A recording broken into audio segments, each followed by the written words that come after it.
Amós, capítulo 5, versículo 21.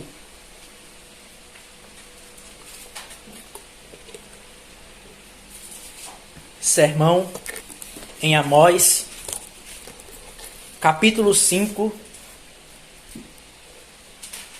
versículo 21.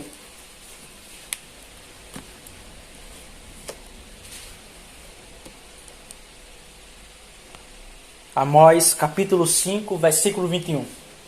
Assim diz a palavra de Deus.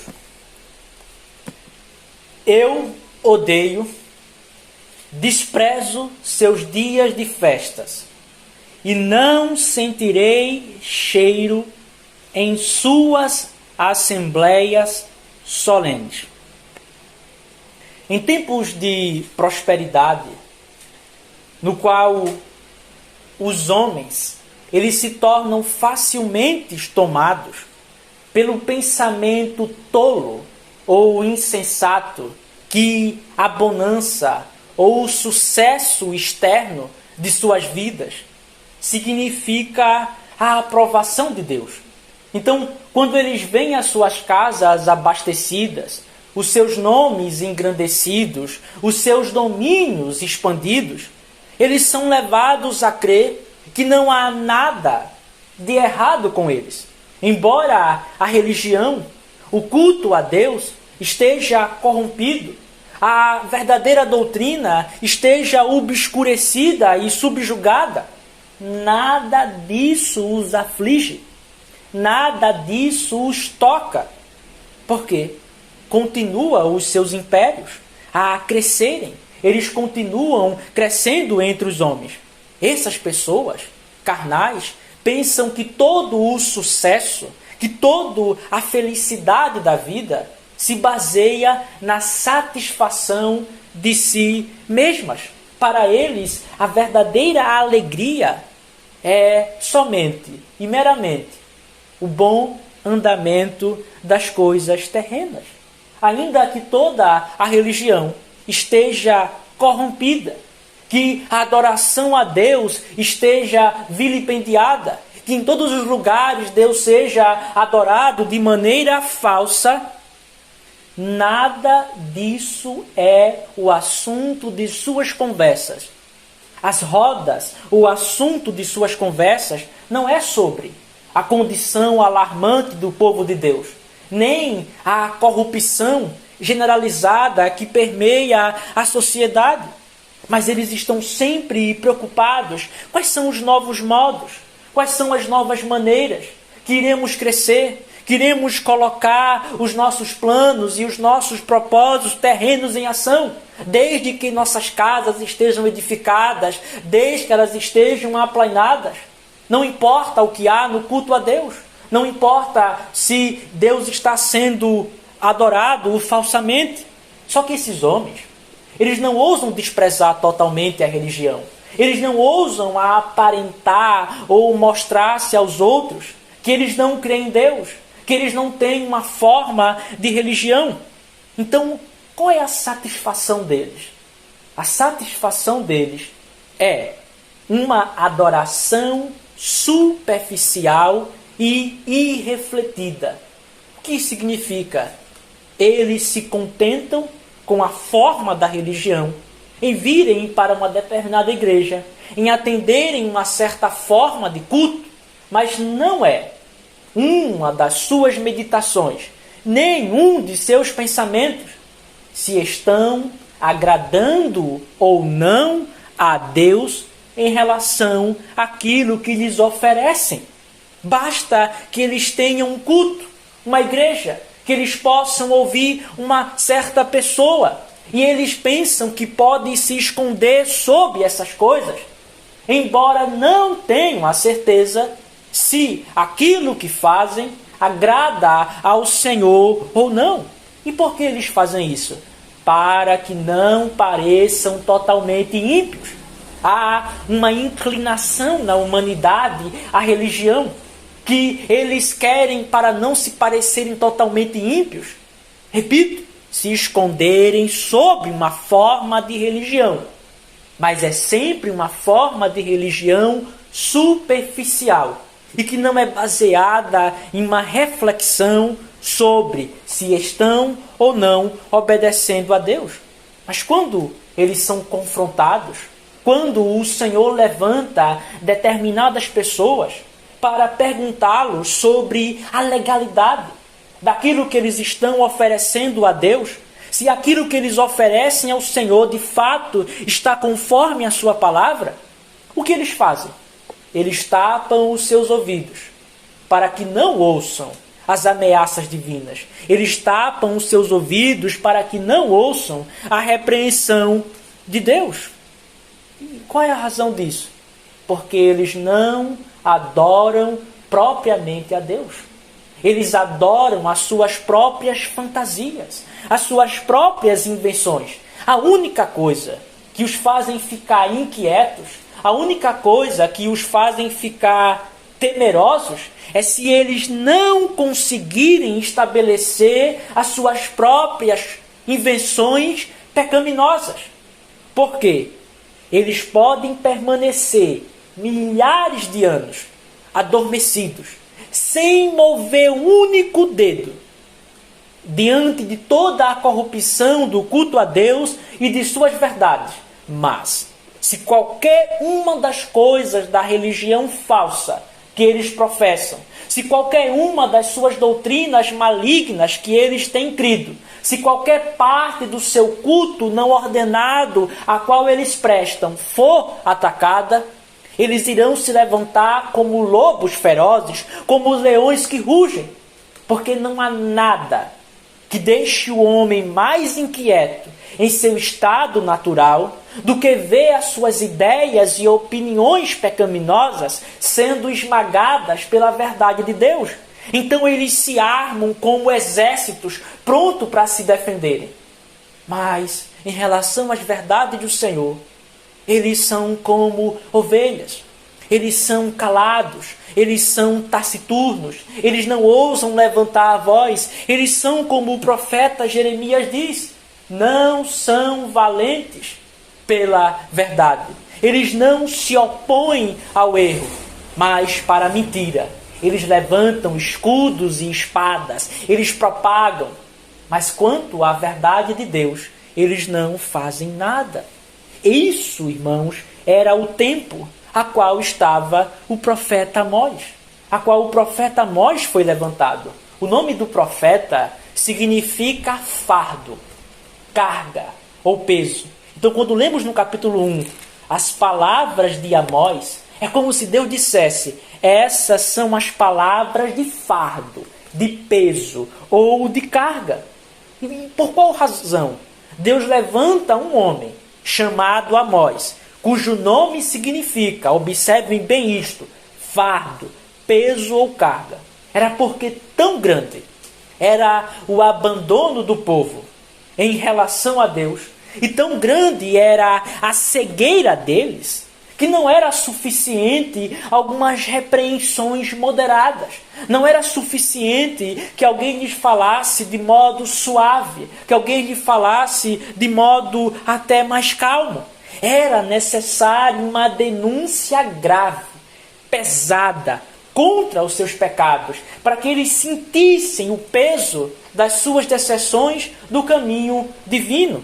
E observem bem aqui, que Deus não trata os pecados dos homens ou os nossos pecados com menos seriedade e gravidade do que é necessário. Quanto mais nos afastamos dos seus santos caminhos, quanto mais abandonamos as suas leis, devemos ser tratados com mais severidade. As palavras de Amós, as palavras de peso, de carga, de fardo, porque o povo se afastara muito de Deus. Mas quando Deus envia os seus servos para denunciar as iniquidades, Ele faz de tal modo que levanta homens que não pouparão as palavras. Homens que não irão procurar ou não irão pensar se estão desagradando cicrano ou fulano, mas se eles irão deixar claro a malignidade da transgressão e trazer as ameaças divinas sem preocupação com o que os outros homens pensarão. Eles não irão ficar preocupados se os ricos irão ficar infelizes, ou se os magistrados irão ficar com raiva, irão se levantar contra ele, ou se boa parte daqueles que professam o nome de Deus irão ficar entristecidos, porque querem permanecer nos seus pecados. Quando Deus levanta homens para denunciar os pecados de um povo, Deus não somente o chama, mas o dota daquela coragem, daquela intrepidez que é necessária para ser sério, severo e grave contra eles. Os tempos do profeta Amós exigiam alguém firme, alguém decidido para anunciar tudo o que Deus revelara. O nome Amós nos mostra que o profeta seria pesado para o povo, que o profeta não iria poupar aquilo que o Senhor o revelou, mas que ele iria anunciar com toda a veemência, com toda a força, o que Deus disse. Para qual objetivo? Para que eles sentissem o mal, para que eles vissem o perigo de se afastarem do Senhor, para que vissem a grandiosidade dos seus pecados e não pensassem que o que faziam era coisa pouca ou coisa desprezível. Vocês agora irão ouvir o profeta Amós, as palavras de Amós, as palavras de carga, de peso, de fardo. Qual é o contexto que é necessário para compreendermos a passagem lida, a qual o profeta Amós é levantado? O Senhor levantou o profeta Amós em um tempo de considerável prosperidade. Nós lemos no capítulo 1, que é dito o seguinte, Amós 1. As palavras de Amós, que estava entre os pastores de Tecoa, as quais viu a respeito de Israel, nos dias de Uzias, rei de Judá, e nos dias de Jeroboão, filho de Joás, rei de Israel, 2 anos antes do terremoto. É algo que vemos em todos os profetas, que os profetas, na maioria deles, eles começam seus livros descrevendo quais os reis que reinavam em suas épocas, para que nós pudéssemos saber qual era o contexto a qual o profeta foi levantado, qual era a situação do povo de Deus quando o profeta Amós foi levantado. Ele foi levantado nos dias de Uzias, rei de Judá, e nos dias de Jeroboão, filho de Joás. E nessa época, irmãos, o povo estava dividido em 2 nações. E devemos prestar muito bem atenção nisso. O povo estava dividido em 2 nações. A nação de Judá e a nação de Israel. Isso aconteceu ali depois que Salomão morre. Porque enquanto Salomão, filho de Davi, estava vivo, ele levou, devido aos seus pecados, o povo a uma idolatria grosseira e um abandono da lei de Deus. Então Deus, exercendo o seu justo juízo, tirou parte do povo que era governada pela casa de Davi. Todas as 12 tribos eram governadas pelos filhos de Davi. Mas como Salomão prevaricou, induziu o povo à idolatria, abandonou a lei de Deus, Deus, exercendo o seu justo juízo, tirou 10 tribos de Salomão e da casa de Davi e entregou a um homem chamado Jeroboão, filho de Nabate. Veja, o Jeroboão a qual o profeta Amós é levantado é Jeroboão, filho de Joás. O Jeroboão a qual Deus entregou as 10 tribos lá no passado é outro Jeroboão. Jeroboão, filho de Nabate. Então, 2 tribos ficaram governadas pela casa de Davi, ou pelo descendente de Davi, que eram a tribo de Judá e a tribo de Benjamim. Só essas 2 tribos continuaram sob a casa de Davi. Repito, as outras 10 tribos foram tiradas de Davi ou de sua casa pelo justo juízo de Deus contra os pecados de Salomão. Então, o povo de Deus que antes estava reunido sob um único governo, agora estava dividido. E assim nós conseguimos entender os profetas que vão sendo levantados posteriormente. Cada um dos profetas, desde Isaías até Malaquias, são levantados ou para se dirigir a uma nação específica de Judá ou de Israel, ou ambas. Por exemplo, Oséias é levantado para denunciar os pecados de Israel, ou seja, as 10 tribos que o Senhor tirou da casa de Davi. Outros profetas são levantados para denunciar os pecados da nação de Judá. Então, o nosso profeta Amós, ele tinha o seu ministério dirigido especificamente à nação de Israel, aquelas 10 tribos a qual o Senhor tirou da casa de Davi.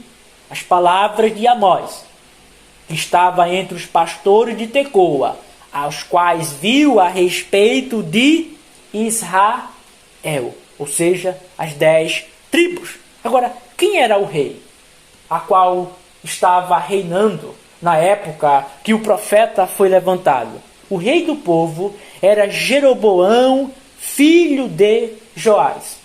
A descrição do seu reino, ou o breve resumo de como ele governou, do que ele conquistou, nós vemos no livro de 2 Reis, a qual há algo interessante. É que no reino de Jeroboão, filho de Joás, ele recuperou os domínios de Israel. Israel, as 10 tribos, tinham perdido parte da sua terra, perdido parte de seus terrenos. Só que este rei recuperou os domínios de Israel que estavam perdidos. E também os aumentou, fazendo com que Israel controlasse agora as rotas comerciais, as rotas de navio. E assim, o que acontece quando um povo expande os seus domínios? Quando eles conseguem controlar o comércio, eles começam a crescer. Eles começam a se tornarem mais prósperos, a terem mais dinheiro. Só que como essa riqueza era usada? Era para promover o luxo. Isso é muito claro, porque no capítulo 6 do profeta Amós, ele diz: vocês bebem o vinho, deitam em camas de marfim, que são camas boas, camas de luxo, enquanto o povo de Deus é afligido. Então, quando o profeta Amós é levantado, é em um período de prosperidade. É um período a qual o povo está abastecido, a qual eles pensam que nada pode lhes acontecer. E aqui, irmãos, está uma armadilha perigosa. É que quando um povo mau prospera, quando um povo ímpio prospera, eles tendem a pensar que a segurança e a estabilidade deles depende das obras das suas próprias mãos. Eles pensam que é a força deles que os fazem ficarem ricos. Só que há um perigo maior. Quando um povo mau prospera e cresce, o brilho da riqueza ofusca os seus olhos para que não vejam os seus pecados.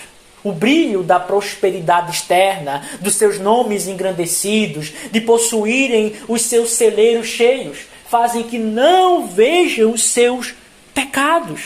E isso, irmãos, é algo terrível, porque os homens normalmente pensam que o sucesso externo de um povo, ou de uma sociedade, ou de uma pessoa, ou de uma família, significa que a condição deles para com Deus é boa.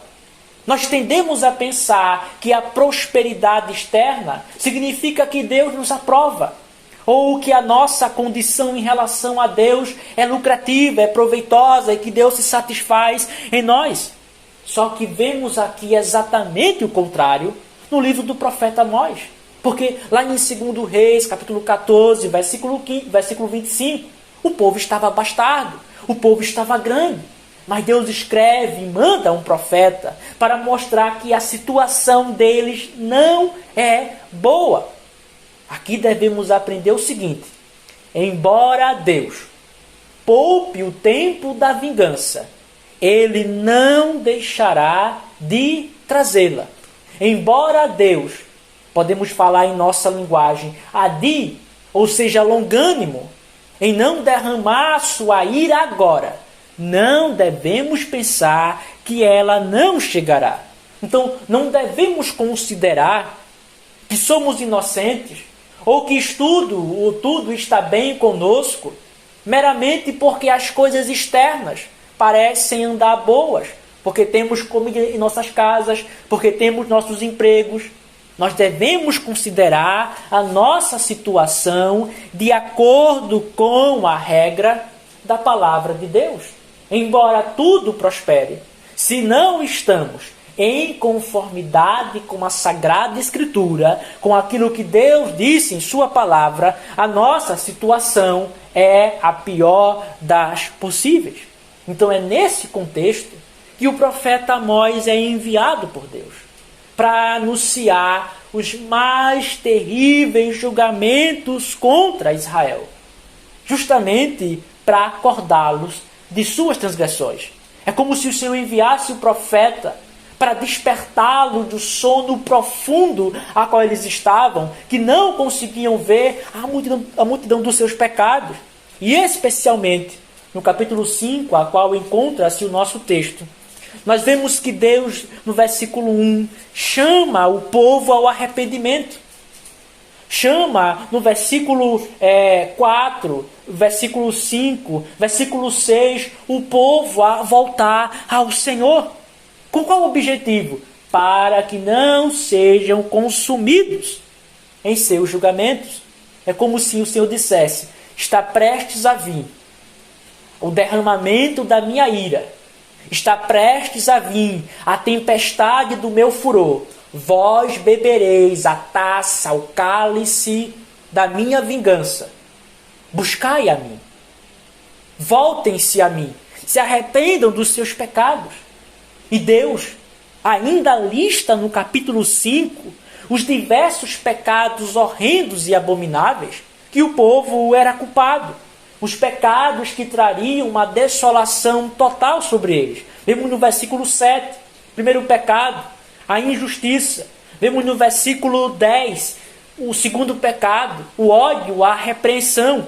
Vemos no versículo 11, a crueldade contra o pobre, a opressão dos necessitados.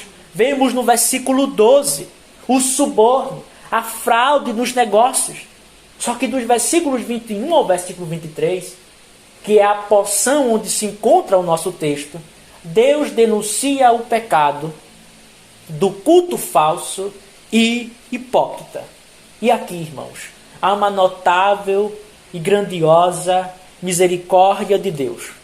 Porque Deus não só chama o povo ao arrependimento e nos chama ao arrependimento, mas Ele também revela quais são as transgressões particulares que temos provocado o Senhor. Porque nós somos tão estúpidos e cegos que não somos capazes de reconhecer a nossa própria enfermidade, a enfermidade e o mal que há em nossas vidas. E por isso, que quando muitos são chamados ao arrependimento, eles dizem: ora, qual é a razão disso? Pelo que eu devo me arrepender? Não há mal algum em mim. Eles pensam que não existe nenhum mal em suas vidas. E assim era o povo. Oséias era contemporâneo de Amós. Ou seja, eles profetizaram ali em períodos, no mesmo período, e para o mesmo povo. Oséias também profetizou contra Israel. E lá em Oséias, capítulo 12, versículo 8, Efraim, que é o povo de Israel, diz assim: em todo o meu trabalho, em tudo que eu tenho feito, em todos os meus negócios, em toda a minha adoração, em tudo que tenho operado, em mim não há iniquidade alguma que seja pecado. Então, o povo a qual o profeta aqui tem denunciado pensava que não havia pecado algum neles, que eles estavam fazendo tudo conforme o Senhor Deus requereu em sua palavra, que não havia injustiça em seus negócios. Veja como o pecado é destrutivo. Ele faz com que cada um de nós construa uma opinião tão boa acerca de nós mesmos que não encontramos nenhuma falha. Poxa, porque Deus faz questão de enunciar pecado por pecado através do seu profeta Amós? Porque o povo não reconhecia a multidão de suas iniquidades. Então, irmãos, quando Deus resolve mostrar os pecados específicos pelos quais nós temos nos afastado dele, quando o Senhor resolve nos mostrar aonde temos prevaricado e transgredido a sua lei, aonde estávamos cegos, é necessário que nós reconheçamos a sua misericórdia, porque Deus não está obrigado a nos revelar nada. Nós deveríamos saber, nós que nos afastamos dos seus caminhos, nós que buscamos as nossas próprias invenções. Só que Deus ainda é gracioso ao dizer: vocês têm falhado aqui, reformem-se. Vocês têm quebrado a minha lei aqui, se corrijam. Então, nós devemos reconhecer a misericórdia de Deus e nos submetermos à sua palavra. Porque se não fizermos isso, o nosso pecado é agravado. Porque rejeitamos o chamado de Deus. O Senhor fez brilhar a sua luz ao nos mostrar onde temos falhado e somos culpados de desprezar sua bondade. Que grandiosa bondade é esta, que nós, cegos, tolos, estúpidos, que não sabemos nenhum mal que há em nosso próprio coração, que nem sequer conhecemos a praga que há em nossas almas, Deus revele aonde temos falhado, aonde temos transgredido. E é isso que Deus faz em Amós 5. Deus chama o povo ao arrependimento e revela quais são os pecados que eles quebraram a sua lei. O último dos pecados, que é descrito no capítulo 5, é o culto falso e o culto hipócrita. O culto falso e o culto hipócrita. E é necessário entendermos que o povo de Deus, sempre quando confrontado acerca da crueldade, acerca do suborno, acerca da injustiça, o povo de Deus, em seus tempos de declínio, eles possuíam um seguinte argumento, uma seguinte resposta: o Senhor Deus está nos acusando. Ora, mas nós temos feito sacrifícios, nós temos adorado ao seu nome. Ora, que mal há em nós? Nós temos espiado, nós temos apaziguado ao Senhor através do nosso culto. Então, antes que eles levantem esse argumento, antes que as pessoas aqui a qual o profeta se dirige e dizem: ora, profeta, nós somos acusados de crueldade, nós somos acusados de suborno, de injustiça, de ódio à repreensão, mas nós temos sacrificado ao Senhor. Nós temos apaziguado a sua ira. Nós temos celebrado festas em honra ao seu nome. Antes que o povo declarasse ou usasse esse argumento, como usaram lá em Isaías capítulo 1, versículo 11 ao 14, Deus antecipa. Deus, de modo prévio, diz que não possui nenhuma consideração para a adoração que o povo tem prestado a ele. Deus diz, olhem para o texto: eu odeio. Quem diz isso, irmãos? Versículo 3. Pois assim diz o Senhor Deus, o Senhor Jeová, que criou os céus e a terra, que deu a lei ao seu servo Moisés, diz: eu odeio. A palavra aqui, odiar, san, em hebraico, significa ódio, ou que Deus é um inimigo. É como se Deus falasse: eu odeio, eu sou um inimigo. Mas Deus acrescenta outra palavra, que ele rejeita, que ele despreza. A palavra em hebraico, mak, significa desprezo, rejeição, recusa. Essa mesma palavra é aplicada a um homem que repudia uma mulher.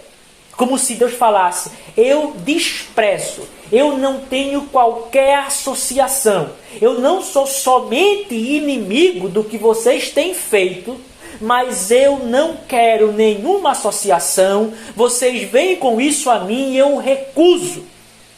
E essas duas palavras, se os irmãos observarem bem, são colocadas no texto sem nenhuma conjunção. Deus não diz assim, eu odeio e desprezo. Deus diz, eu odeio, desprezo. O fato de não haver nenhuma conjunção que liga o ódio e o desprezo é justamente algo intencional, a qual Deus quer mostrar que Ele tem a maior aversão, o maior ódio, e Ele abomina o culto a qual o povo está fazendo. Agora, o que é? O que será que Deus odeia tanto? Qual é o objeto do ódio divino? Deus diz, os seus dias de festas. A palavra aqui para festas é ag, que eram os festivais, ou as festas religiosas ou santas, que o povo fazia para adoração ao Senhor. O povo anualmente tinha festas, aqui o povo de Israel, a qual eles celebravam ao Senhor. Só que Deus diz mais, veja, e não sentireis cheiro em suas assembleias solenes. E a palavra aqui, a qual Deus usa para assembleias solenes, ela é muito interessante, porque ela significa dias de restrição. Ou seja, eram os dias a qual o povo não deveria trabalhar, a qual o povo estava proibido de fazer as suas vocações ordinárias para louvarem, para adorarem ao Senhor. Deus odeia os seus dias de festas e os seus dias de restrições, a qual o povo se separava dos trabalhos do mundo para irem adorá-lo. E é nesses dias que o povo oferecia o quê? Os sacrifícios. Só que Deus diz o seguinte, não sentirei o cheiro. O que significa isso? Na Sagrada Escritura, quando Deus cheira os sacrifícios, significa a sua aprovação do que está sendo realizado, que Deus se deleitava. Lá em Êxodo capítulo 29, versículo 28, diz um cheiro suave. Lá em Gênesis capítulo 8, vemos que quando Noé oferece um sacrifício, diz que é como um aroma doce. Quando Deus diz que o culto do povo, os seus sacrifícios, era um aroma doce ou um cheiro suave, significava a sua aprovação. Isso, irmãos, apontava para o sacrifício de quem? De nosso Senhor e Salvador Jesus Cristo. Lá em Efésios capítulo 5, versículo 2, o apóstolo diz que Cristo ofereceu um sacrifício de cheiro suave. Então, quando Deus diz que não sentirá os sacrifícios realizados pelo povo nos dias que eles se apartavam de seus trabalhos para oferecerem um culto a Ele, Deus está falando que esses sacrifícios não são feitos por meio de Cristo. Porque todos os sacrifícios feitos, ou que apontam para o nosso Salvador, são para o Pai um cheiro suave. Logo, tudo que o povo oferecia não era um cheiro suave, mas um cheiro podre. Porque não era por meio do Filho. Porque o Filho, nosso mediador, não era prefigurado, não era apontado para Deus. Os sacrifícios que o povo oferecera ali causava nojo em suas santas narinas. Eram sacrifícios e cultos a qual Deus não aceitava, a qual Deus não possuía nenhum deleite. Então, observem, é afirmado, Deus odeia, Deus despreza e não sente o cheiro. Essa é uma afirmação forte, porque Deus está falando assim, embora vocês pensem que tem me agradado muitíssimo com essas festas religiosas, embora vocês tenham pensado que com esses cultos, com esses dias a qual vocês deixam os seus trabalhos, vocês estão me agradando e satisfazendo a mim, eu considero tudo isso como vil, como maligno, como desprezível. Não tenho consideração alguma. Deus usa, irmãos, 3 expressões para expressar o seu maior ódio. Eu odeio, o Deus Jeová, o Senhor Jeová, sou inimigo dos vossos dias de festas.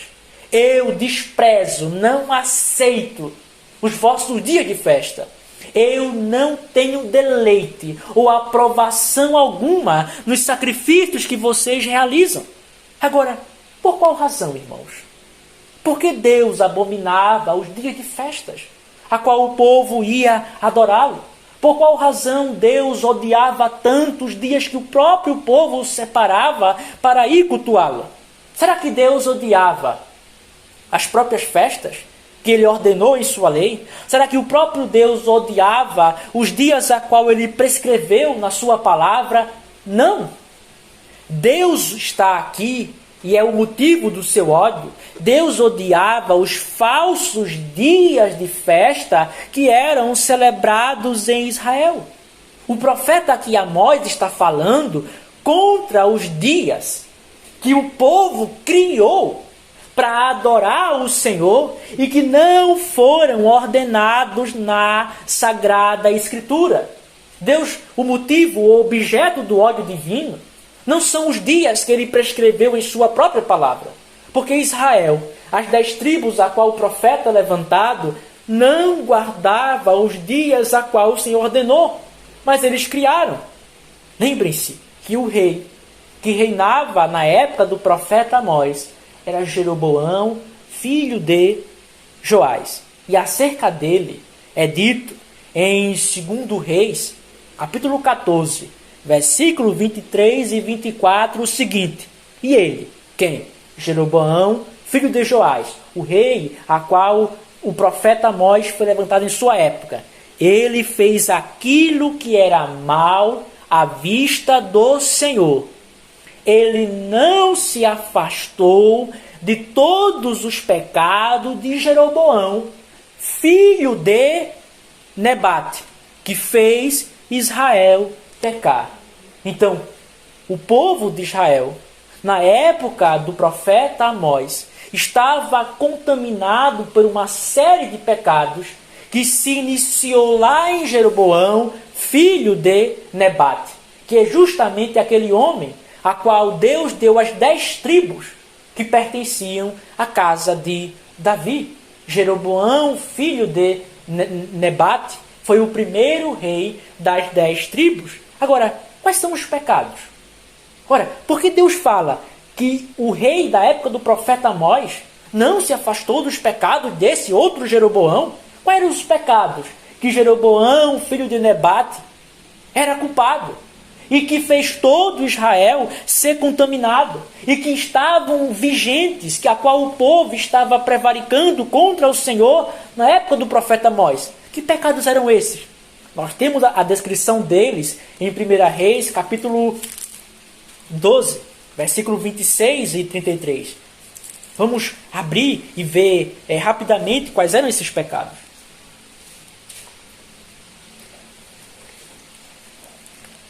1 Reis, capítulo 12, versículo 26 ao 33. Queremos ver de maneira panorâmica quais são os pecados a qual Jeroboão fez Israel. O primeiro pecado a qual Jeroboão fez o povo se enredar foi que ele fez imagem de Deus e ordenou que o povo a adorasse. Versículo 28. É demais para vós. Veja, e assim o rei tomou conselhos e fez 2 bezerros de ouro e disse: é demais para vós, subides a Jerusalém, eis aqui os teus deuses, ó Israel, os quais tiraram da terra do Egito.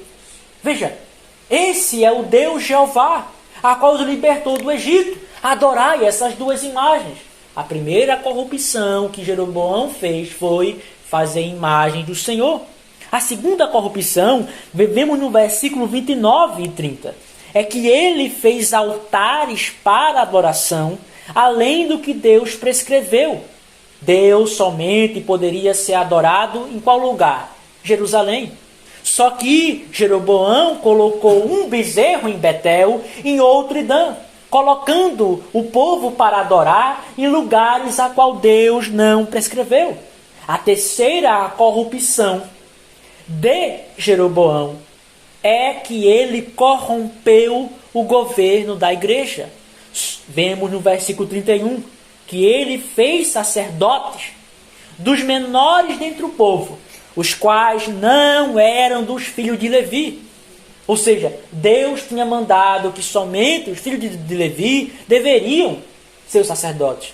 Mas Jeroboão fez qualquer um dentre o povo que quisesse oficiar o sacerdócio ser um. Agora, qual é o último pecado dele? Vemos no versículo 32 e 33. E Jeroboão ordenou uma festa no 8º mês, no 15º dia do mês. Agora, observem de novo no versículo 23. Assim ele ofereceu sobre o altar que havia feito em Betel no 15º dia do mês. No 15º dia do 8º mês. A saber, no mês que ele havia imaginado no seu próprio coração e ordenou uma festa. Ag, a mesma palavra que o profeta Amós usa para os filhos de Israel, e ofereceu sobre o altar e queimou incenso. O quarto pecado, irmão, de Jeroboão, é que ele criou uma festa a qual ele imaginou do seu próprio coração. E essa festa era muito parecida com uma festa que Deus ordenara ao povo, chamada festa dos tabernáculos, a qual lá em Levítico, capítulo 23, versículo 34, nós vemos que essa festa era celebrada no 7º mês. Só que Jeroboão, imaginado pelo seu próprio coração, ele disse, não, agora vamos pegar a festa a qual o Senhor ordenou e vamos colocar no mês seguinte. E Deus diz, ele fez isso da imaginação do seu próprio coração. Ele inventou uma nova festa parecida com aquela que Deus tinha ordenado. A partir disso, irmãos, fica muito claro que os dias de festas, ou os dias que aqui o povo, que Deus disse que odeia, não eram aqueles que foram prescritos por Deus em sua lei, mas os dias que Jeroboão criou do seu próprio coração. Não era a Páscoa, não era o Pentecostes, não era a festa dos tabernáculos, mas as invenções que Jeroboão, filho de Nebate, criou para serem semelhantes ou para copiar o culto que o povo fazia em Jerusalém. E ele criou tudo isso sem a ordem divina. Embora fossem parecidas com as festas celebradas pelo povo de Deus, eram fruto do seu próprio coração perverso, porque ele ousou ir além do mandamento divino. E isso é mais evidente, irmãos, quando voltamos para Amós 5:21 e observe o que Deus diz. Eu odeio, desprezo seus dias de festas, e não sentirei cheiro em suas assembleias solenes. Deus usa o pronome aqui, dizendo, são de vocês.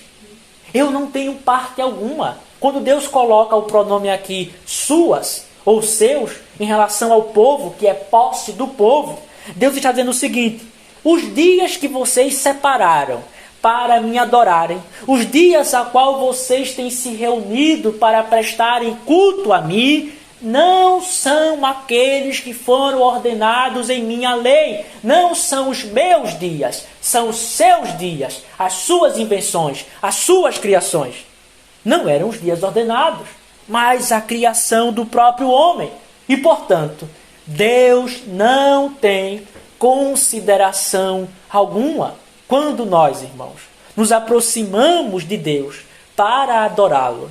Nós devemos ter em mente, devemos pensar se temos a certeza, se aquilo que estamos oferecendo no culto a Deus é o que o próprio Deus prescreveu. Se Deus não prescreveu em sua palavra, não é o culto dele. É o culto da nossa própria vontade. É o culto da nossa própria invenção. Não são o culto ao Senhor. É o culto que nós inventamos para cultuar a nós mesmos. Não são os seus santos cânticos, os cânticos de Deus, mas são as nossas músicas inventadas. Todo culto que não temos a certeza que Deus prescreveu em sua palavra, Deus diz seus, não meus. pertence a nós, é a nossa invenção. E se nós trazemos isso, é obra das nossas próprias mãos. É a fantasia dos nossos próprios cérebros, a qual Deus faz o quê? Despreza totalmente. Não importa quantos homens tentem se aproximar com suas criações daquilo que Deus ordenou, e ainda digam, vejam como é semelhante, vejam como é parecido. A festa que Jeroboão inventou, a diferença era um mês. Mas Deus despreza, ainda que a diferença seja mínima. Se há uma diferença daquilo a qual Deus ordenou em sua palavra, a sentença do Senhor Deus Todo-Poderoso, Jeová, é essa: eu desprezo, eu odeio, eu não sentirei, eu não me deleito em nada que vocês têm feito. Então, a partir disso, nós podemos extrair a seguinte doutrina. Todos os dias de festas ou santos, como o Natal, que os homens criaram, porque não possuem a autorização e a ordem de Deus, nem sua palavra, são nulos, e uma adoração vazia na qual Deus odeia e rejeita. A partir desse texto, nós podemos extrair essa doutrina que todos os dias, santos ou de festa, a qual os homens criaram, como o Natal, eles não possuem a autorização de Deus e a sua ordem, sua palavra. E, portanto, Deus os odeia, Deus os abomina. E nessa ocasião, a qual estamos prestes a ver o mundo, o Brasil e a maioria das pessoas prestando na próxima ou nessa semana que agora se inicia, essa abominação chamada Natal, iremos ver como Deus diz claramente que Ele odeia o Natal e todas as festas que os homens criaram que não possuem a garantia da sua palavra. Assim como Deus odiava as festas que o povo celebrava no tempo de Amós, Deus odeia todos os dias que os homens criaram agora, que não possuem a garantia da Sagrada Escritura. Então, a primeira prova, ou o primeiro argumento, é que Deus odeia e despreza o Natal e todos os outros falsos dias de festa, porque não foram ordenados em sua palavra. Deus odeia o Natal porque não foi ordenado em sua Santa Escritura. Essa é a razão principal pelo qual Deus odeia todo o falso culto e todos os dias que os homens inventaram. É porque não é o culto a qual Deus prescreveu. O povo de Israel, irmãos, quando estava prestes a entrar na terra prometida, eles relembraram e receberam diversos mandamentos de Deus. Podemos ver isso lá no livro de Deuteronômio. Deus havia se revelado no Sinai, no passado, lá em Êxodo 19, 20, como um Deus ciumento em relação ao seu culto. Não farás para ti imagem de escultura, nem se curvará a elas, porque eu, o Senhor teu Deus, sou um Deus ciumento, ou seja, um Deus zeloso, que prezo pelo meu culto e não aceito quaisquer coisas que os homens inventam, mas somente aquilo que está de acordo com minha vontade.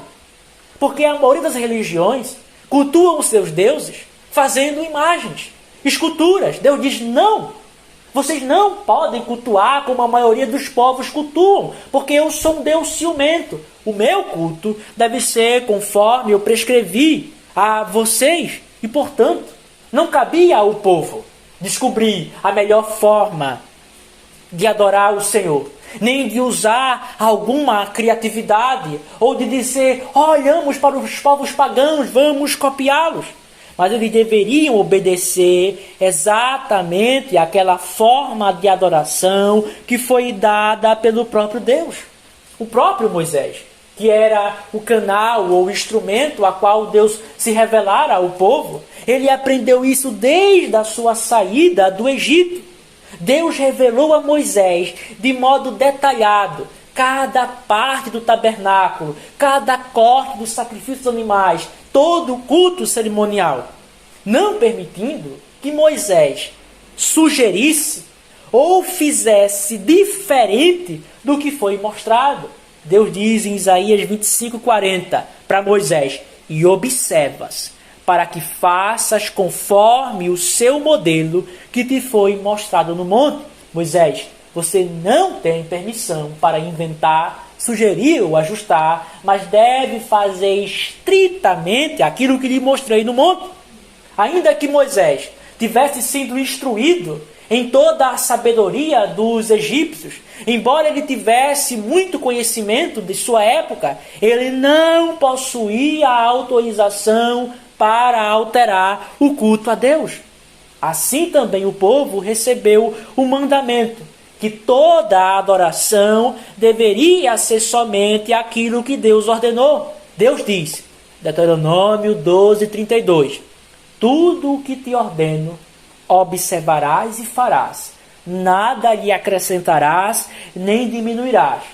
Tudo o que eu tenho ordenado em relação ao meu culto deve ser feito estritamente como foi prescrito. Vocês não podem adicionar pensando, iremos agradar a Deus dessa forma e Deus será mais glorificado, vamos inventar isso. Não acrescentarás. Ou é muito pesado o culto a Deus, temos que fazer isso e aquilo, vamos diminuir? Deus diz não irás diminuir.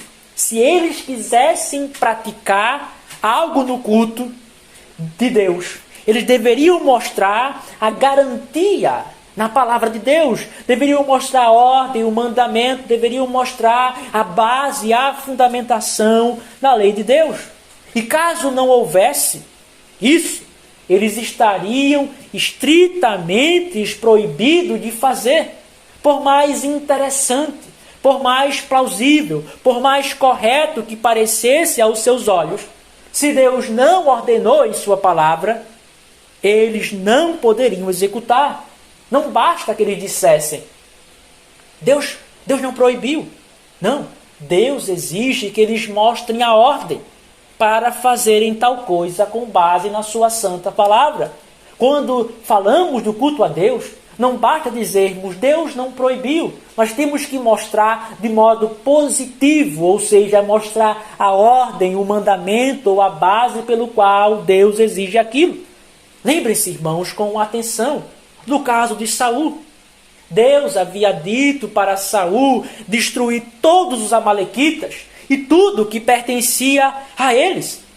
Só que o povo e o rei, aparentemente, tiveram uma excelente ideia. Deus tinha dito desde Moisés para a memória de Amaleque ser extirpada.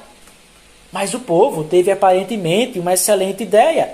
Vamos pegar os melhores animais que iriam ser destruídos e vamos sacrificar ao Senhor. Veja, os bois, as ovelhas iriam ser destruídos, vamos sacrificar ao Senhor. Qual seria o problema disso? Eles não estariam adorando a Deus, sacrificando a Ele? Não. Deus rejeita tudo aquilo, considerando como algo maligno. Por quê? Eles desobedeceram à sua vontade. O profeta Samuel diz, 1 Samuel 15:22, tem o Senhor um deleite maior nas ofertas queimadas e sacrifícios do que na obediência à sua voz. Eis que obedecer é melhor que sacrificar. O que Deus quer é que nosso culto e adoração a Ele não seja bem intencionada, mas seja aquilo que Ele prescreveu em sua palavra. Não importa o quanto pensemos que Deus está se agradando, a regra, o teste, ou a pedra de toque é se Deus ordenou ou não em sua lei.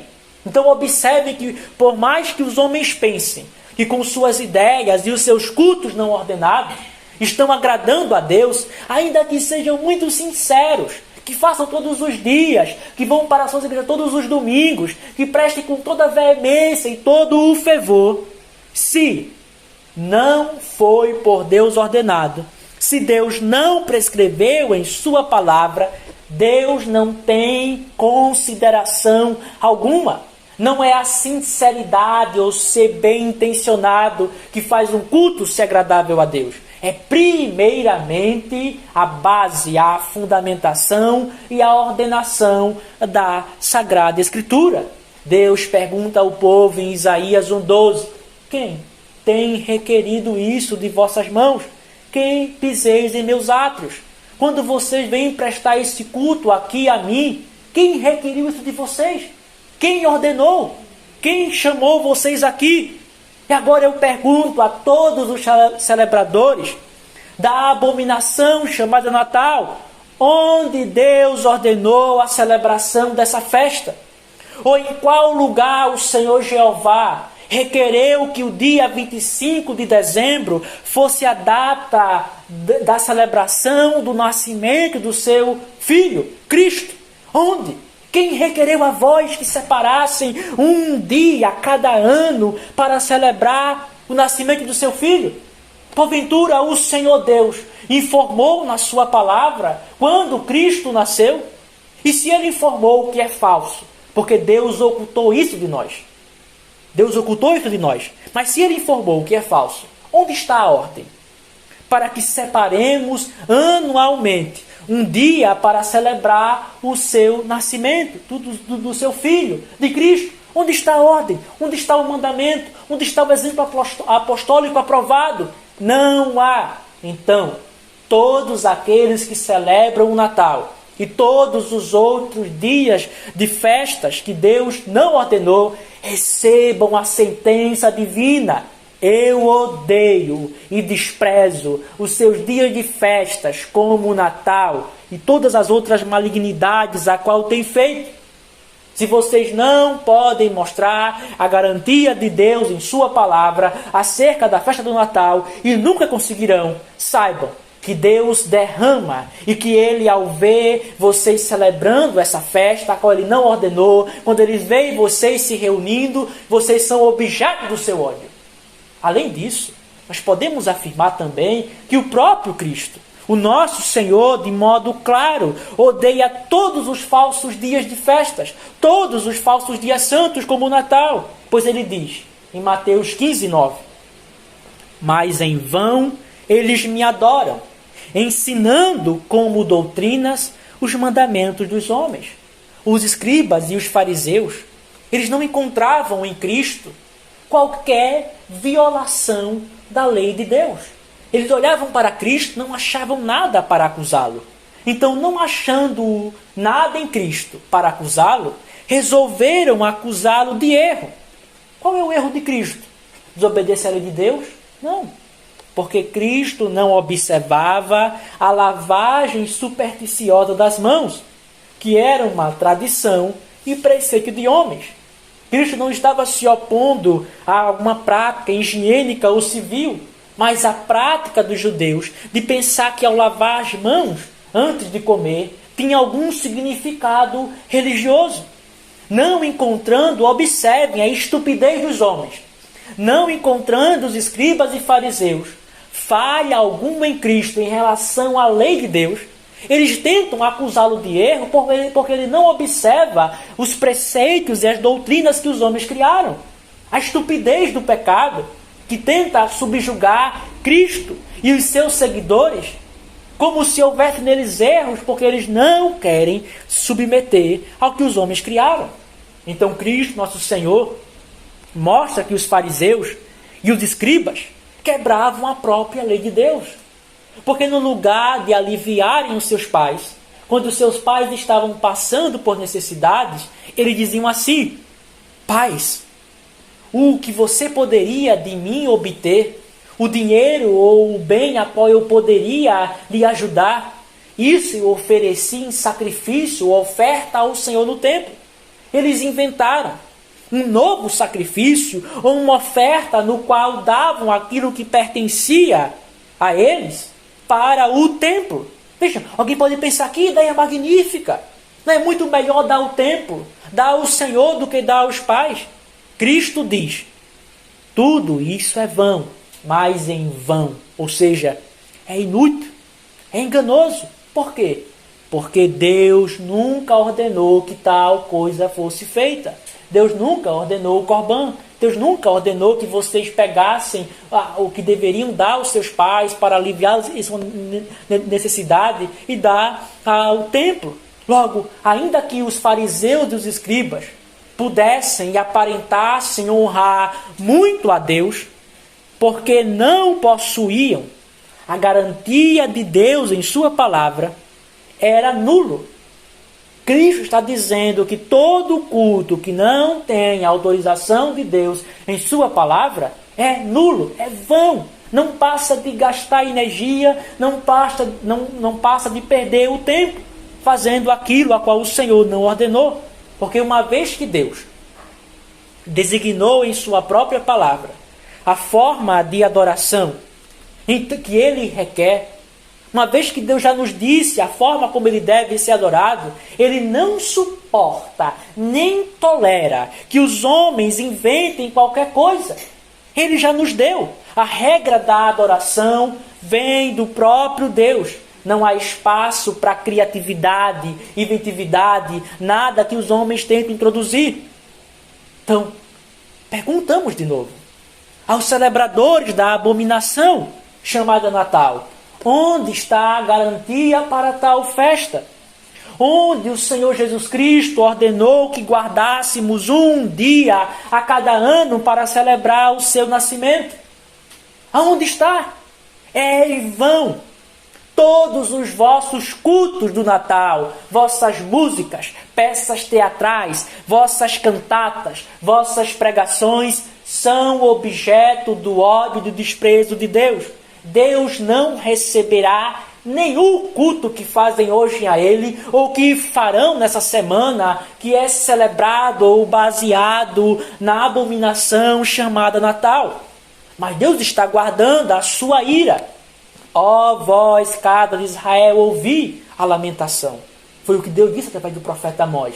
Deus está guardando a sua santa ira para derramar sobre cada um de vós, porque vocês têm feito aquilo a qual Ele jamais ordenou. Então nós podemos resumir o primeiro argumento contra o Natal da seguinte forma: todo culto não ordenado por Deus é falso e inútil. Ora, o Natal e os dias de festa, ou santos, não foram ordenados por Deus. Logo, o Natal e os dias de festas são falsos e inúteis. É o principal argumento, a principal base pelo qual não celebramos a festa do Natal é porque Deus jamais ordenou em sua Santa Escritura. O segundo argumento, irmãos, pelo qual Deus odeia e despreza o Natal, é porque é uma instituição humana que acrescenta um fardo pior do que as festas judaicas. O Natal e todos os outros dias que os homens inventaram são piores, mais pesados para os crentes no Novo Testamento do que as festas judaicas. Durante o período de transição da igreja para a forma do culto no Novo Testamento, surgiram muitas discussões e controvérsias acerca da continuidade da lei moral e até onde era legal ou até onde poderíamos continuar observando. E na medida que o cristianismo começou a se espalhar no mundo inteiro e os gentios começaram a se converter, ficou mais evidente que a igreja deveria tomar uma posição ou esclarecer qual era a posição da liberdade cristã em relação à lei cerimonial. Os apóstolos, eles resolveram tolerar temporariamente aqueles judeus que se converteram ao cristianismo e desejavam continuar observando parte da lei cerimonial. Naquele período de transição do culto veterotestamentário para o culto neotestamentário, os apóstolos resolveram tolerar temporariamente os judeus recém-convertidos que ainda mantinham parte da lei cerimonial. Mas eles ensinaram que todos que haviam compreendido a verdadeira extensão da liberdade cristã, em relação ao culto cerimonial, não poderiam voltar a se submeter novamente a ele, uma vez que compreendemos a liberdade a qual Cristo comprou para nós, de todo o culto, os sacrifícios, as abluções, os sacrifícios que haviam lá, nós não podemos voltar a ele. Esse é um perigo, é judaísmo, é judaizante, é o declínio. Só que havia um grupo de judaizantes que desejavam obrigar os cristãos novamente a observarem as festas judaicas que Deus ordenou em sua palavra. A Páscoa, o Pentecostes, a festa dos tabernáculos. E algumas igrejas que haviam avançado na compreensão da liberdade cristã começaram a guardar novamente esses dias. Então o apóstolo Paulo diz, Gálatas capítulo 4, versículo 10 e 11, observais dias, e meses, e tempos, e anos. Eu tenho receio por vós, de que eu tenho trabalhado convosco em vão. Ou seja, vocês que tinham avançado na liberdade cristã, que entenderam que os crentes, os cristãos, não estão mais obrigados e não devem mais observar o culto cerimonial, os dias, os tempos, os anos, os meses, as festas judaicas.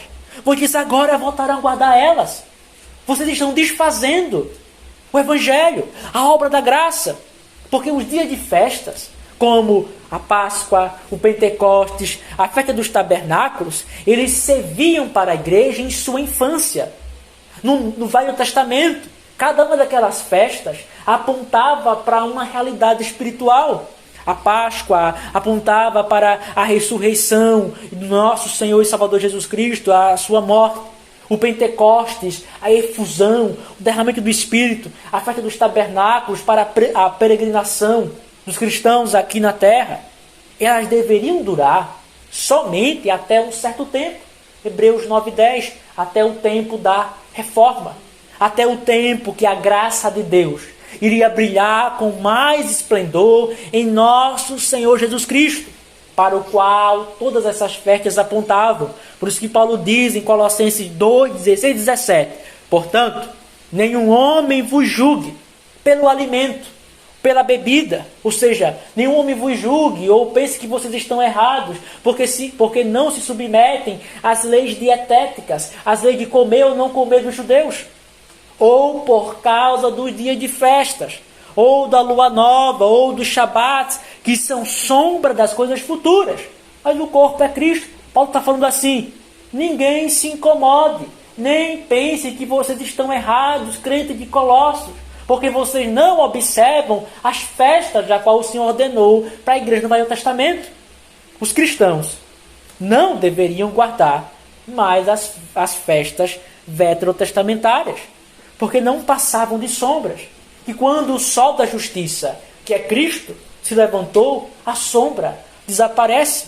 Agora, prestem atenção no seguinte. Se Deus, nosso Deus, condenou em sua palavra a observância no Novo Testamento daquelas festas que no passado ele instituiu para a igreja, então muito mais o Senhor condena a observação de festas ou dias que foram inventados pelos homens. Se Deus aqui no Novo Testamento diz, não guardem mais os dias que eu próprio ordenei, porque deveriam durar até um certo tempo, porque Deus deveria considerar ou deveria nos sujeitar aos dias que os homens inventaram, como o Natal. Todos os que defendem o Natal são piores do que os judaizantes. Explico o porquê. Os judaizantes, pelo menos queriam que os cristãos guardassem as festas que o próprio Deus ordenou no Antigo Testamento, mas que agora estavam abolidos. Mas os homens que defendem o Natal e outras festas querem que nós nos submetamos às suas invenções que eles criaram. Eles querem que sejamos submissos às suas ordens arbitrárias e os mandamentos dos homens. Esse é o pior fardo, irmãos. Repito, é o pior fardo, a saber, subjugar as nossas consciências às doutrinas inventadas. O que é isso? É a traição da verdadeira liberdade cristã. A liberdade que Cristo comprou. Ela nos livra de vincularmos as nossas mentes ou de estarmos obrigados a obedecer aos mandamentos de homens. Cristo nos livrou disso, para que possamos somente obedecer à sua vontade. E, portanto, os defensores e observadores do Natal e das demais festas que Deus nunca ordenou, colocam um fardo sobre a igreja que Cristo tirou de nós. Eles colocam um fardo a qual o próprio Cristo em sua morte também anulou ao abolir todas as festas judaicas. É pior. Os judaizantes estavam até comparativamente mais corretos, porque obrigavam o povo a obedecer ao que Deus ordenou, mas estava agora abolido. Os defensores do Natal defendem que celebremos o que eles próprios inventaram, a qual Deus nunca requeriu. O fardo de Cristo é leve. Mateus 11:30. Mas o fardo dos defensores do Natal e de suas festas não ordenadas é uma multidão de pedras. É uma montanha a qual quer subjugar os homens às suas vontades. Eu pergunto mais uma vez aos defensores do Natal, ou qualquer um daqueles que procura manter essa prática abominável, se Deus nos livrou do peso das festas cerimoniais em sua palavra, por que Ele nos sujeitaria ao peso das vossas festas antibíblicas? Se Deus nos livrou de nos submetermos ou observar a Páscoa, o Pentecostes, a festa dos tabernáculos, a expiação, por que Ele vai nos sujeitar ou nos obrigar agora a obedecermos às vossas festas nunca ordenadas? Isso é insanidade. Terceiro argumento, irmãos, pelo qual Deus odeia e despreza o Natal, é porque essa festa é um reavivamento da adoração a Baal. Deus odeia e despreza o Natal, porque essa é uma festa que suscita novamente entre nós a adoração a Baal. Salomão diz que não há coisa nova debaixo do céu. Em Eclesiastes capítulo 1, versículo 9. E o mesmo nós podemos aplicar aos erros e ao falso culto que atravessa as gerações. Porque nós pensamos que as invenções pecaminosas, que o culto falso, a doutrina errônea, nunca foram anteriormente pensadas e praticadas. Descobrimos, na verdade, que são cópias, que são imitações das idolatrias da antiguidade, de coisas que o povo já outrora praticava.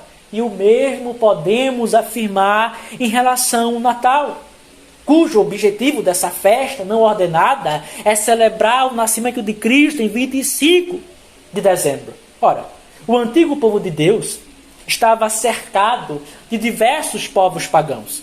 E esses povos pagãos eram especialmente os cananeus, filhos de Cã, a qual Deus amaldiçoou, a qual não possuíam a religião verdadeira. E o principal deus dessa falsa religião era a abominação chamada Baal. Os povos ali dos cananeus, a maioria deles adoravam a Baal. E por muitas vezes o Senhor repreende o povo porque eles deixaram o culto ao Senhor para adorarem Baal e cometerem e copiarem a idolatria dos cananeus. Lá em Juízes 2:13, Deus diz: e eles abandonaram o Senhor e serviram Baal e Ashtarote. Baal era a divindade masculina suprema dos cananeus. E Ashtarote, ou também seu outro nome, Aserá, era a divindade feminina suprema dos cananeus. Só que os babilônios, eles também adoravam a Baal, só que de outra forma, ou com outro nome. Eles adoravam Baal, a qual chamavam de Deus Sol, filho de Semiramis, rainha do céu, chamando pelo nome de Tammuz. E esse falso Deus, essa abominação chamada Tammuz, nós vemos que o povo de Israel começou a adorá-lo, ou prestar um culto a ele. Lá o profeta Ezequiel, em Ezequiel capítulo 8, versículo 14, diz o seguinte: Vamos ler Ezequiel 8, 14.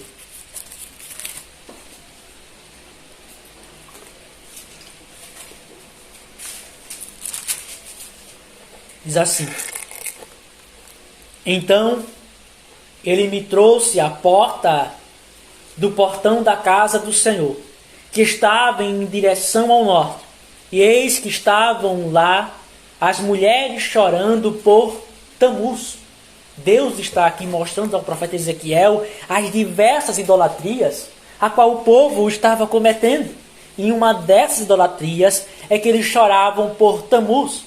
Tamuz é nada mais, nada menos do que Baal, visto pela perspectiva dos babilônios, a qual acreditavam ser Baal, o Deus Sol, filho de Semiramis, a quem chamavam, e vemos o profeta, outros profetas acusando de rainha do céu. E elas estavam chorando por ele. Por quê? Havia duas grandes festas a Tamuz, em honra a essa abominação. A primeira festa era a festa de sua morte, no qual elas se lamentavam, as mulheres, porque Tamuz morreu. Aqui é a abominação que vemos em Ezequiel 8,14. Uma das festas em honra a Tamuz era o choro ou a lamentação pela sua morte. Como ele era considerado um deus falso, muito belo, elas choravam por ele e elas mostravam as suas partes íntimas diante desse ídolo. Só que a outra festa, a Tamuz, a Baal, era em honra ao seu nascimento. E para nossa surpresa ou não, a festa que em comemoração ao nascimento de Tamuz, também Baal, era no solstício de inverno, exatamente 25 de dezembro. E Tamuz, esse deus dos babilônios, ele tinha vários equivalentes nos povos ali da antiguidade. Para os egípcios, isso é muito bem documentado, Tamuz era Osíris. Para os gregos, Tamuz era Adonis.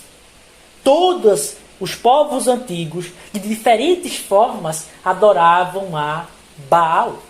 E uma das festas em celebração a Baal era a celebração do seu nascimento no solstício de inverno, que é 25 de dezembro. Os romanos também, que adoravam aquilo que chamavam de o seu deus falso, Sol Invictus. Eles possuíam uma festa para celebrar a vitória de Sol Invictus no solstício de inverno. E que dia era essa festa para o Sol Invictus, o falso deus deles? 25 de dezembro. Então, a origem da celebração do Natal mostra que ela é um reavivamento ao culto a Baal, ao culto a Tamuz. Aqueles que celebram essa festa estão fazendo exatamente aquilo que Deus nos proibiu na Escritura: copiar os modos ou a maneira que os pagãos fazem para prestar ao Senhor. Vamos ler Deuteronômio 12, capítulo 30 e versículo 31. Deus nos proíbe expressamente de copiarmos o modo, o culto que os pagãos fazem aos seus deuses para prestarmos ao Senhor. Diz assim, Deuteronômio capítulo 12, versículo 30 e 31. Cuida, para que não te enredes seguindo-as, depois que elas forem destruídas diante de ti, para que não perguntem os seus deuses, dizendo: como essas nações serviam os seus deuses? Do mesmo modo farei eu. Não farás o mesmo ao Senhor teu Deus, porque eles fizeram aos seus deuses todas as abominações que o Senhor odeia, pois até mesmo os seus filhos e suas filhas queimaram aos seus deuses. Veja, Deus aqui proíbe, irmãos, estritamente: vocês não podem copiar o culto dos pagãos, vocês não podem observar o como eles fazem e falar assim: veja, que ideia interessante, vamos copiar e fazer ao Senhor Jeová. Vocês não podem. Então, perguntamos mais uma vez aos celebradores do Natal, ou exortamos e admoestamos a eles: parem de divergir, ou de hesitar, ou de cochear em dois pensamentos. Se o Senhor é Deus, então segui a sua vontade e não copiem os pagãos. Mas se Tamuz, Baal, Osíris e Adonis é verdadeiro, então continue celebrando o Natal. Eu pergunto como o profeta Elias, se o Senhor é Deus, se Jeová é Deus, segui a ele os seus mandamentos. Não copiei o culto dos pagãos. Mas se Tamuz, se Baal, se Osíris, se Adonis é Deus, então continue celebrando o Natal. Mas é certo, todos eles são falsos, abominações, e somente Jeová é Deus. E por fim também vemos nesse terceiro argumento contra o Natal, é que uma das práticas do Natal, aonde há uma árvore, a qual as pessoas enfeitam, essa árvore de Natal, ela tem a sua origem no culto devasso a Aserá, que era a divindade feminina que acompanhava Baal. As árvores eram usadas no culto a Aserá para representar o órgão masculino, ou seja, um símbolo fálico, um símbolo sexual. Deus diz, Deuteronômio 7:5, mas assim lidarei com elas, com as nações que vos circundam, destruirei seus altares, quebrarei suas imagens, destruirei os seus bosques e queimarei a fogo as suas imagens de esculturas. A palavra aqui para bosques é o nome de Aserá, porque o símbolo da adoração a Aserá era uma árvore sagrada, uma árvore enfeitada. Toda o culto da abominação cananeia a Aserá eram de orgias e práticas libidinosas, onde eles enfeitavam uma árvore para representar o órgão masculino. E Deus afirma que esse costume é vão e que nós não devemos copiá-lo. Jeremias 10, capítulo 2, ao versículo 4, assim diz o Senhor: não aprendais o caminho dos pagãos, porque os costumes do povo são vãos. Pois um corta uma árvore da floresta, e eles adornam com prata e com ouro. Ora, o que os homens fazem nessa época agora? Pegarem árvores e enfeitarem com brilhos. Vocês estão reavivando o culto a Aserá. Vocês estão colocando símbolos fálicos, sexuais em suas casas, estão contaminando a igreja, contaminando a pureza e a castidade do povo de Deus. Aqueles que celebram o Natal, aqueles que reavivem a adoração a Baal, devem lembrar-se do que o Senhor fez com os povos cananeus. Então, nós podemos resumir o nosso terceiro argumento da seguinte forma: Deus proíbe copiarmos o culto dos pagãos para prestarmos a ele. Isso é claro. Segundo, a origem do Natal encontra-se no culto dos pagãos. Logo, portanto, Deus proíbe o Natal. Os próprios defensores da abominação chamada Natal dizem que isso foi copiado dos pagãos, que a igreja na época tomou de sol invictus e de outras abominações. Ora, se isso é verdade, como eles admitem, então não poderiam fazer, porque Deus diz: não copiei o modo como os pagãos fazem para prestar ao Senhor. A própria concessão, ou o que eles cedem, é a própria armadilha que eles caem. Porque se o Natal é uma cópia ou é uma transformação do culto pagão dentro da igreja, então está estritamente proibido. O último argumento, irmãos, é que Deus odeia e despreza o Natal porque é uma festa da religião do anticristo romano. Deus odeia e despreza o Natal porque é uma festa da religião do anticristo romano. A religião do anticristo romano, que é a da igreja romana, os papistas, é a religião da usurpação dos direitos ou das prerrogativas que pertencem ao Senhor Jesus. Anticristo. Esse prefixo na língua grega não significa somente uma oposição, como na língua portuguesa, ele é anti isso, ele é contra, ele é oposto àquilo. Mas antes também significa no lugar de. Ou seja, quando a Bíblia diz o anticristo, é alguém que se opõe a Cristo por meio da tentativa de se colocar no lugar dele e roubar aquilo que é exclusivo de nosso Senhor e Salvador. Vejam a descrição que Paulo dá em 2 Tessalonicenses, capítulo 2, versículo 4. O Senhor diz sobre o anticristo. 2 Tessalonicenses, capítulo 2, versículo 4. O qual se opõe e se levanta contra tudo que se chama Deus, ou se adora, e de modo que se assentará como Deus, no templo de Deus, querendo parecer Deus.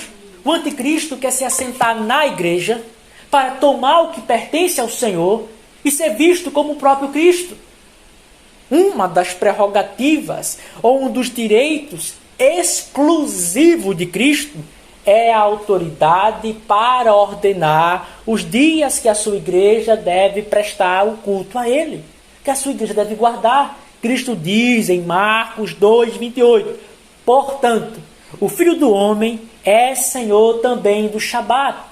Ele quem tem o comando e a autoridade sobre o Shabat, sobre o dia qual Deus prescreveu para prestarmos o culto a Ele. Ele pode alterar, Ele pode dizer como deve ser feito, o que não pode ser feito.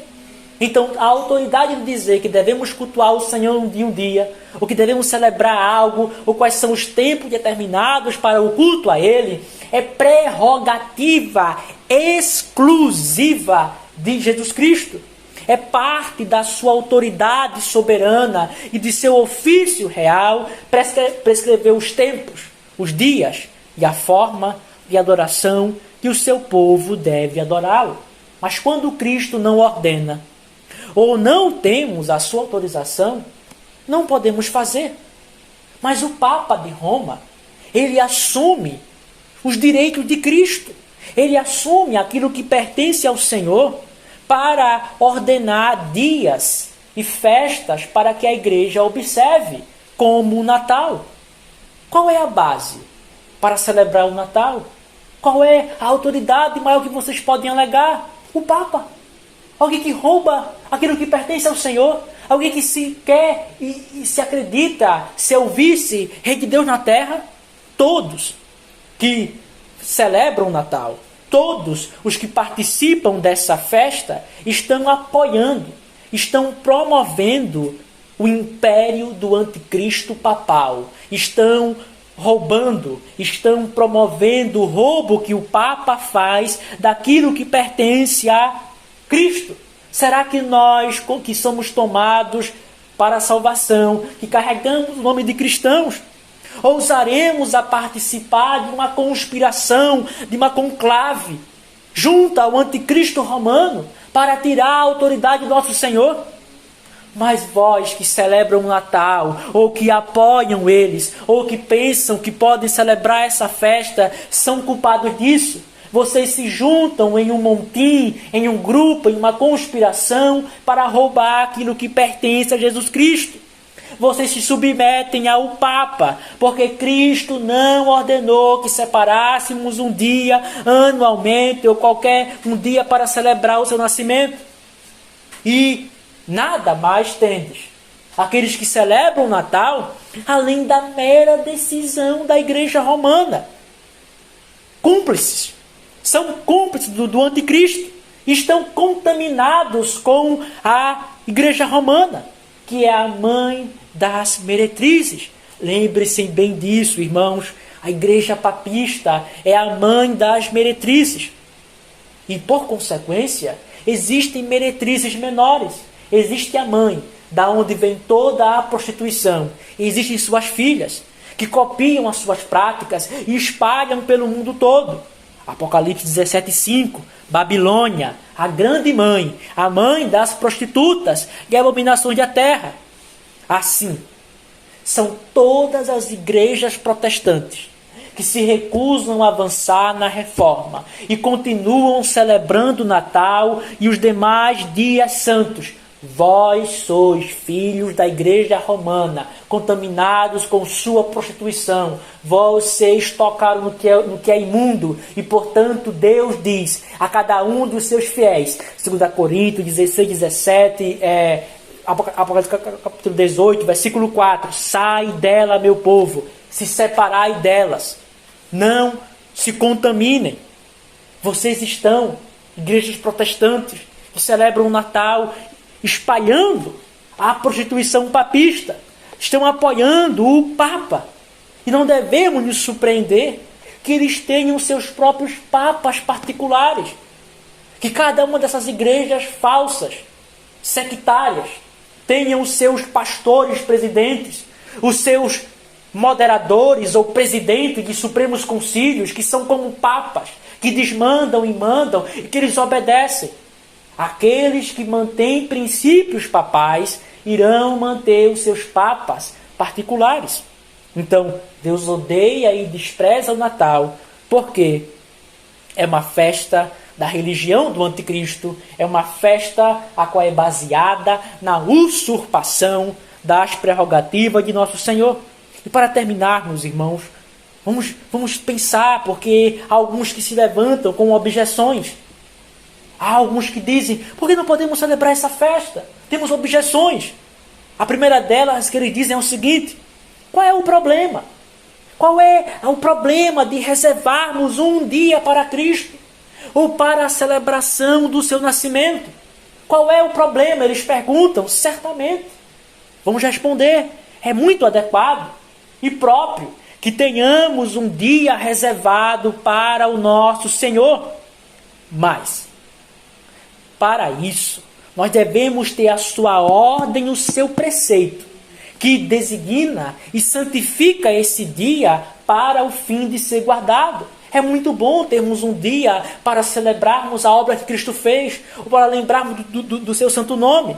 Mas nós temos que ter a ordem dele, a qual ele nos ordena aquele dia e que ele separa aquele dia para tal fim.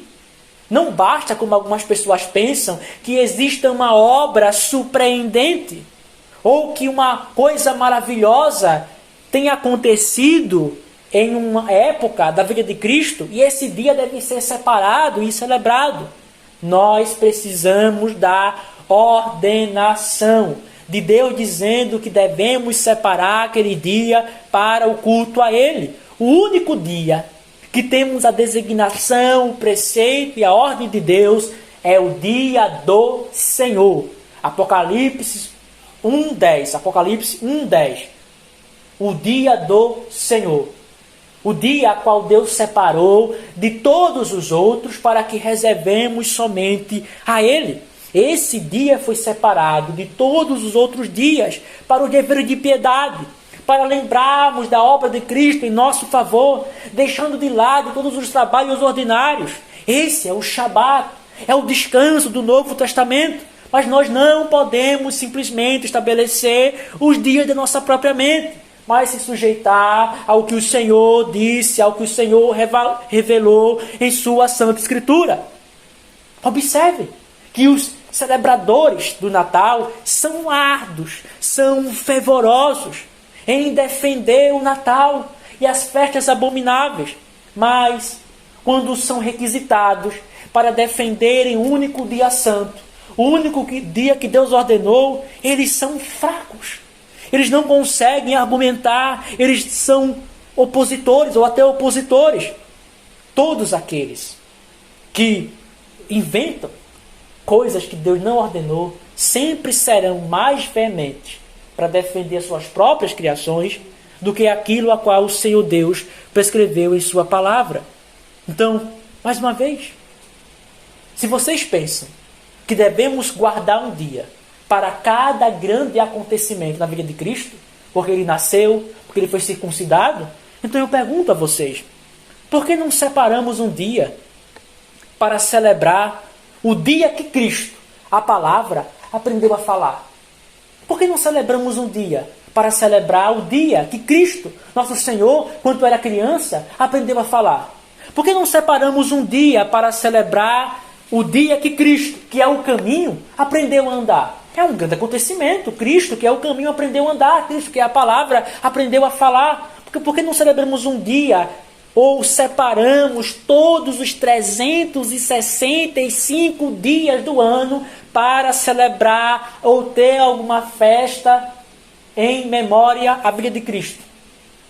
Ora, deveríamos fazer o mesmo, mas não podemos fazer, porque não é uma obra meramente que faz um dia ser santo. É a ordem e o preceito de Cristo que separa e designa para aquele fim.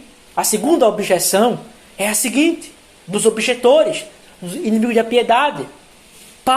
Eles falam assim, Paulo coloca esse assunto como um daqueles indiferentes, nos quais os cristãos podem diferir. Então eles citam Romanos capítulo 14, versículos 5 e 6. Vamos ler. Romanos 14, capítulo 14, versículos 5 e 6.